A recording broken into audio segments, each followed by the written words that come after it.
बबुनी के लागल बा शहर के हवा औरी पढ़ावा। अरे कहनी कि गौवे में नौवा लिखावा औरी पढ़ावा। एक महिला एसडीएम और उसके पति के आपसी झगड़े की खबरों के बाद ये गाना काफी ट्रेंड कर रहा है और सोशल मीडिया पर हर चौथी पोस्ट या हर तीसरी रील्स में इसी घटना का और इस गाने का जिक्र है। बेबी बियर पी के नाचे लगली छमक छमक छम, और कुर्ती के टूटल बा बटमिया, घूमेली बाजार में मोहनिया, ये डबल चोटी वाली तोहके टांग ले जाई हो। जैसे महान गीतों के गायक और बेटी बचाओ बेटी पढ़ाओ वाली पार्टी के सांसद जी ने तो बहुत पहले ही चिता दिया था और गा गा करके सबको सलाह देते फिरते थे कि भाई अपनी लड़कियों को ज्यादा मत पढ़ाओ, शहर में तो बिल्कुल भी मत भेजो पढ़ने के लिए, एक बार ये पढ़ ली गई तो कहीं हाथों से बाहर न निकल जाए हमारे। प्रेमिकाओं के घर से दहेज मांग करके संबंध खत्म कर लेते हैं। कुछ तो पुरुष ऐसे होते हैं, कुछ लोग तो ऐसे होते हैं, मैं पुरुषों की मर्दों की बात कर रही हूँ, जो खुलेआम समाज में खुलेआम बाहर जाकर के अफेयर चलाते हैं। नमस्कार, बिहार संवाददाता देख रहे हैं और मैं हूं आशुतोष उपाध्याय। नेहा सिंह राठौर को तो आप लोग जानते ही होंगे, इनके बारे में तो हम आगे बात करेंगे, लेकिन उससे पहले आते हैं आलोक मौर्य और ज्योति मौर्य पे। वही आलोक मौर्य जो प्रतापगढ़ में सफाई कर्मी के तौर पर तैनात है, यानी कि वहाँ पदस्थ है, और जो ज्योति मौर्य हैं वो बरेली में एसडीएम के पद पर तैनात है। अब समझिए ये बात मैं क्यों कर रहा हूँ। ये बात इसलिए कर रहा हूँ क्योंकि ज्योति मौर्य और अरुण मौर्य की जो कहानी है वो प्रयागराज में से लेकर अभी तक पूरे देश भर में सुर्खियों का एक कारण बना हुआ है, सुर्खियों में और चर्चा का विषय बना हुआ है। अब आप समझिए किस प्रकार से एक सफाई कर्मी अपने डेली के कमाई और महीने के कमाई में से एक एक पैसा काट कर अपने लिए ना कुछ करते हुए वो अपनी पत्नी के लिए करता है और एक अच्छे कोचिंग संस्थान में पढ़ाई कराता है। अब उस पढ़ाई कराने के बाद जब वो पीसीएस अधिकारी जब बन जाती है, यानी कि एसडीएम हो जाती है, जब उनका पीसीएस अधिकारी यानी कि जो यूपी पीसीएस है उसमें उनका चयन हो जाता है, तब फिर जाकर उनका जो अफेयर है वो कहीं और चलने लगता है। जो उनके पति हैं उनका यह आरोप है।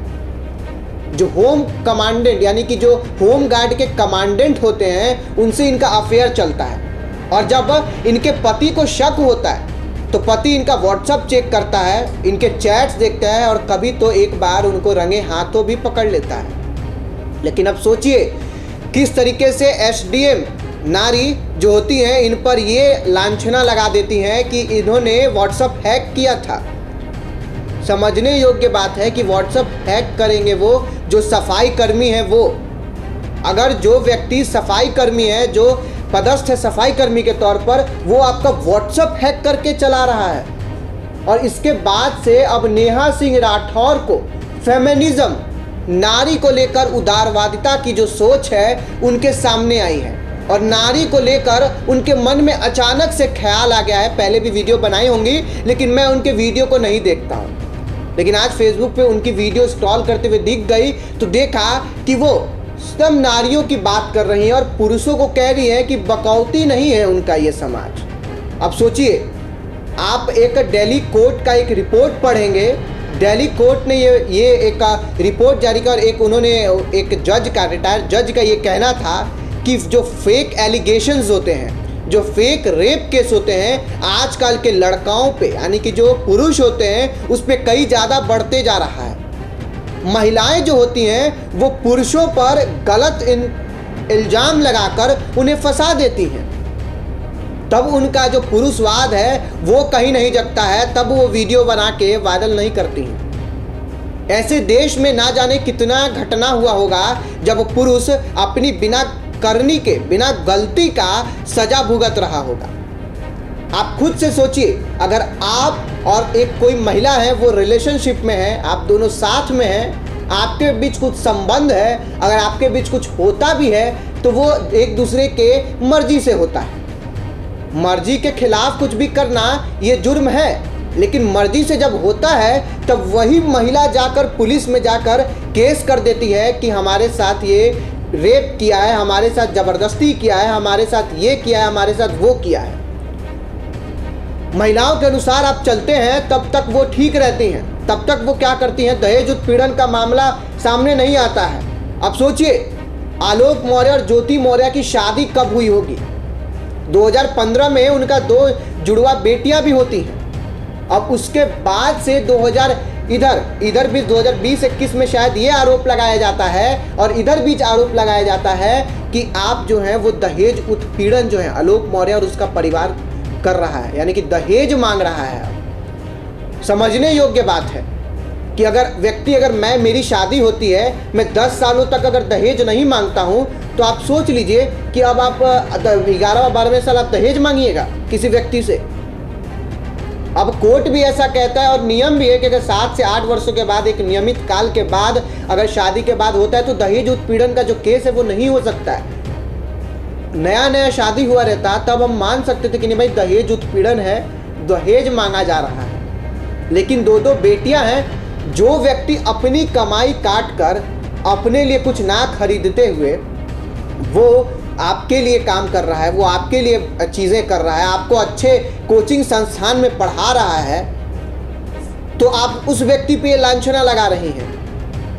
लेकिन ये मेरा पर्सनल चॉइस है, मुझे अभी तक इस केस के एंगल से यही लग रहा है। लेकिन एक सोचने समझने योग्य बात है कि नेहा सिंह राठौर जो है वो वीडियो वायरल कर देती है। कोविड के टाइम पे वो चमकी और उनको चमकाने वाले सिर्फ महिलाएं ही नहीं थी, उनको चमकाने वाले, उनको फेम दिलाने वाले सिर्फ जो नारी सशक्तिकरण के जो लोग दिखाते हैं, वुमेन एम्पावरमेंट की बात, वही लोग नहीं थे। उनके वीडियो को उतना ही पसंद लड़के भी करते थे, उतना ही पसंद पुरुष भी किया करते थे। लेकिन आप जो हैं वो ये दर्शा रही हैं कि ये पुरुषों का बकौती समाज नहीं है। अरे भाई, किसने कहा है पुरुषों का ये बकौती समाज है? हम कभी से नहीं मानते कि पुरुषों का बकौती समाज है। कभी कोई पुरुष ये चीज़ नहीं मानता है। होंगे 1-2% जो मानते होंगे, उसी अनुसार 1-2% जैसे महिलाओं का जिस प्रकार से फेक एलिगेशन लगा दिया जाता है पुरुषों पर, वही पुरुष होते हैं जब नवमी में, यानी कि जब आपको होता है दशहरा आता है, नवमी में हम कन्याओं का पूजन करते हैं।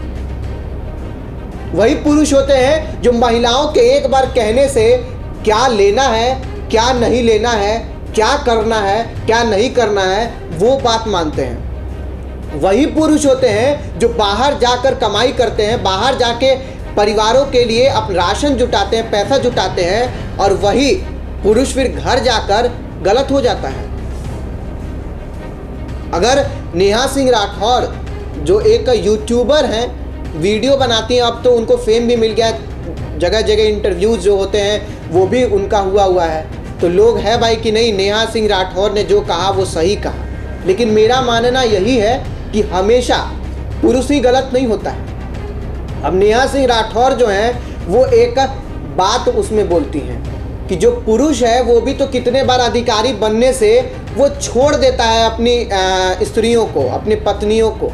कुछ लोग सरेआम अपना लव अफेयर चलाते रहते हैं, और कुछ लोग जो होते हैं वो दहेज वहेज को लेकर जानबूझकर रफू चक्कर कर देते हैं। कितने पुरुषों को आपने देखा है ये केस, और कितने पुरुषों को आप जानती हैं? जितने पुरुष लॉयल हो जाते हैं आज के ज़माने में अपनी पत्नियों के लिए, अपने स्त्रियों के लिए, उतना कोई नहीं होने वाला है। वही पुरुष होता है जो बाहर से कमा के, बाहर के स्ट्रेस के बाद भी घर पर आके पत्नी का हर एक बात मानता है। मैं अपवाद नहीं कहूँगा, लेकिन 2-4% ऐसे पुरुष होंगे जो करते होंगे, लेकिन क्या महिलाएं नहीं हैं? आप पुरुषों को अगर सरेआम बोल रही हैं, पुरुषों को गलत बोल रही हैं, तो महिलाएं भी वो उसी प्रकार की चीज़ें करती हैं। महिलाएं भी फेक रेप का एलिगेशंस लगाती हैं, महिलाएं भी पैसों से लेके ब्लैकमेल करती हैं, डिमांड करती हैं पैसों का। अगर आप पैसे दीजिए तब आपका रिलेशनशिप चलेगा, पैसे नहीं दीजिएगा रिलेशनशिप ख़त्म हो जाएगा। इस प्रकार से तो महिलाएं भी करती हैं। अगर पुरुष बाहर जाके कमाता है, अगर एक आदमी का 10,000 सैलरी है और मान लीजिए किसी की कोई गर्लफ्रेंड है या फिर किसी की कोई पत्नी है, अब उन्हें 10,000 में से 8,000 चाहिए होता है सिर्फ अपने काम के लिए। अगर वो इंसान ना दे पाए, वो अगर थोड़ा कहे कि मैनेज करके चलिए आगे जाके हम और अच्छा कर सकते हैं, तो नहीं, तब मुंह फुला लिया जाएगा। तो वो भी तो महिलाएं ही होती हैं ना, वो कहाँ पुरुष होते हैं? तो एक बात सिर्फ फेमिनिज्म और नारीवाद और वुमेन एम्पावरमेंट की बात आप मत कीजिए। आपने भी कुछ नहीं किया है वुमेन एम्पावरमेंट के नाम पे। जो आपने ये बोला कि मेरे पति गीत लिखते होंगे, गीत भी वही गाते होंगे, हम सिर्फ लिपसिंग करते हैं। अरे भैया कोई इतना बेवकूफ़ नहीं है, सबको पता है गीत कौन लिखता है, गीत कौन गाता है। रोबोट तो नहीं है ना कोई कि समझ नहीं, रोबोट भी आजकल सब समझता है और हमसे आपसे ज़्यादा समझता है। गीत आप लिखती हैं, शादी नहीं हुआ था तब भी आप गीत गाती थी, तो गीत तो ऑफकोर्स आप लिखती होंगी। उसके बाद से भाई लिपसिंग और गाने में तो फ़र्क पता चल ही जाता है। आवाज़ में पति का आवाज़ तो आपका औरतों वाला होगा नहीं, आवाज़ औरत वाला ही आता है। तो आप ही ना बोली पति गाता होगा, लेकिन पति का आवाज़ तो औरतों वाला नहीं ना होगा।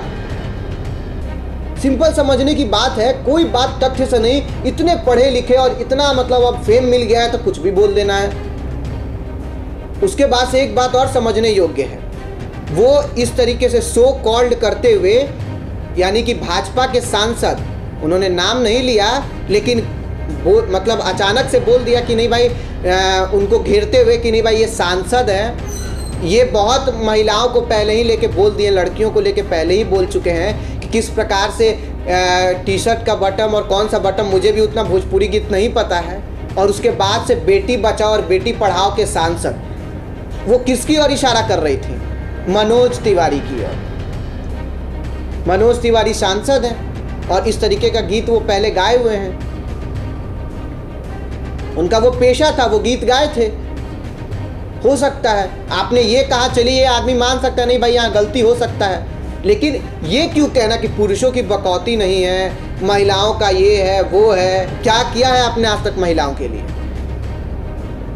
पुरुष अपने महिलाओं को हमेशा कहीं ना कहीं सजो के और अच्छे से ही रखता है, अगर महिलाएं रहना चाहें तो। अगर महिलाएं चाहें कि नहीं भाई हम एक अच्छे स्त्री बनकर, एक अच्छी स्त्री बनकर हम व्यतीत करेंगे पूरे जीवन, तो पुरुष जो ऐसा है ना कि राम बनने के लिए तैयार हो जाता है। अगर एक रिलेशनशिप, एक शादी, एक नौकरी नहीं चल पाती है ना, तो पुरुष ना डिप्रेशन में आ जाता है। महिलाओं पे फिर भी बात करने के लिए लोग होते हैं, फिर भी उनसे 10 लोग बात कर लेते हैं। और ये आपको, आप नेहा सिंह राठौर जी, आपसे छुपा नहीं होगा, आप भी स्टूडेंट लाइफ में होंगी। लेकिन जब पुरुष एक तरफ कॉर्नर होता है ना, तो उनसे कोई बात करने नहीं आता है, उनको कोई देखने तक नहीं आता है। वो इंसान अपना जो अंदर की पीड़ा होता है, अपनी व्यथा होती है, खुद के मन में रख के ही सिर्फ अपना जीवन चला लेता है। तो आप अपने नेम और फेम का ना गलत उपयोग मत किया कीजिए। हमने हमेशा दिखाया है आपकी खबर को प्राथमिकता से। अगर आपने, मैंने आपका वीडियो सही में पहले कभी नहीं देखता था, लेकिन इधर आपने मणिपुर पे बोला, मैंने उस वीडियो का समर्थन किया, मैंने उस पर खबर बनाया। आपने रोजगार पे बात करी, मैंने बिल्कुल देखा उस वीडियो को। लेकिन अब इस वीडियो की आप बात कर रहे हैं, ये वीडियो सरासर गलत है और ये हर एक पुरुषों को गलत लगेगा। और मेरा मेल ईगो नहीं है जो मैं ये वीडियो बनाकर आप सबों के सामने रख रहा हूँ। जो बात सच्चाई है, जो एक बात पुरुष और पुरुष ही समझ सकता है, सिर्फ मैं वो बोल रहा हूँ। अगर इतना ही है तो कभी अपने पति को सामने बैठाइए और उनसे पूछिए क्या बीतता है।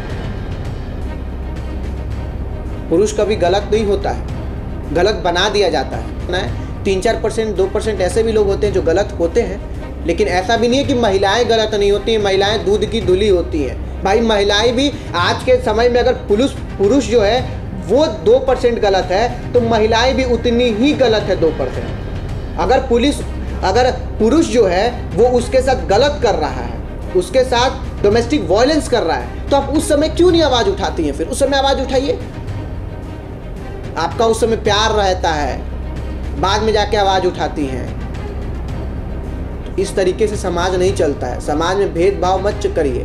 समाज में बेटी बचाओ बेटी पढ़ाओ का नारा जो है ना, भले देश की सरकार ने दिया, लेकिन आम जनता ने इसको जरूर फॉलो किया है और अपने घर से बेटियों को बाहर भेजते हैं पढ़ाने के लिए। ये नेपोटिज्म, फेमिनिज्म, ये सब करने की आवश्यकता नहीं है। और आप फेमिनिज्म की बहुत बड़ी लीडर हो सकती हैं, लेकिन महिलाओं के लिए कुछ आपने नहीं किया है। मैं देखता हूँ, मुझे मालूम है। और आपकी वीडियो को ना आज से बाइकआउट करेंगे। भले ही खबर तो बनाएंगे, वो हमारी क्या है, एक तरीके से कह सकते, दिखाना है कि नहीं भाई आप इस तरीके से सरकार से प्रश्न पूछ रही हैं। आपका सरकार से प्रश्न पूछने का अंदाज बिल्कुल सही होता है, लेकिन इस तरीके से आलोक मौर्य को और ये जो उनकी महिला एसडीएम है जो पत्नी थी उनको घेरने की बात आप मत कीजिए। आप ना तो आप सच जानते हैं ना तो मैं सच जानता हूँ। सच उन दोनों को छोड़कर और कोई नहीं जानता होगा। और मेरे ख्याल से जितना चीज़ अभी सामने निकल के आया उसमें आलोक मौर्य एकदम से 100% सही नज़र आ रहे हैं। अभी जाके व्हाट्सएप ने एक लॉन्च किया कि आप 4 और 5 में लॉगिन रख सकती हैं। पहले ये सब सिस्टम नहीं था, ठीक है। और अब एक बात सोच लीजिए, ज्योति मौर्य इधर कह रही है तलाक के लिए, और उधर होमगार्ड का जो कमांडेंट है उधर अपनी पत्नी से कह रहा है तलाक के लिए। कहाँ है जवाब इसका आपके पास? पहले खबर को जानिए तय तक, उसके बाद वीडियो बनाइएगा ना तो ज़्यादा अच्छा होगा। बाकी आप लोग जो वीडियो देख रहे थे, आप लोगों का क्या राय है कमेंट बॉक्स में ज़रूर बताइएगा। कैमरामैन अभिषेक के साथ मैं आशुतोष, पटना।